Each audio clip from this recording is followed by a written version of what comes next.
আজ কেন আমাদের বিয়েবাড়িতে 3 ঘন্টা রেডি হয়ে দাঁড়িয়ে থাকতে হলো সেটাই বলছি। তো হাই, আমি সায়নী। আজ রেডি হয়ে একটি দিদির বিয়েতে যাচ্ছি। তোমাদের তো দিদিটার নামই বলা হয়নি। দিদিটার নাম হচ্ছে মেম। তো আমাদের বলা হয়েছিল যে বর আসবে 6:30টায়, বাট বর এসেছে রাত 10:30টায়। কী আর করা যাবে বলো। তো বর এলো, বরকে বরণ করা হলো, কিন্তু কিছু লোকজন জানতো আমরা ড্যান্স করব, আর কিছু লোক মানে যারা বরের সাইড থেকে বা আমাদের এখানে যারা ছিল তারা জানতো না। তো তারা ভেবেছে আমরা হয়তো নর্মাল ড্যান্স করবো। তো এই নিয়ে খুব একটা প্রবলেম হচ্ছিলো। তো সেই প্রবলেমটা আমরা সলভ করার পর ড্যান্সটা করলাম। এরপর আমরা চলে গেছিলাম খেতে, কেন অনেক রাত হয়ে গেছিলো, প্রায় 11:30 বা তার আগে। তো মেনুতে ছিল হচ্ছে ঝুরি আলু ভাজা, ভাত, ডাল, তরকারি, ফ্রায়েড রাইস, চিকেন, চাটনি, পাঁপড়, 2 রকমের মিষ্টি, আইসক্রিম, হজমোলা। তো আজ ভিডিওটা এইটুকুই থাক।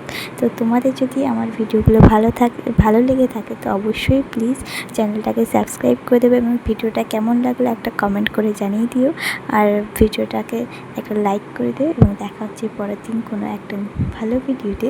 ততক্ষণ রাধে রাধে, বাই।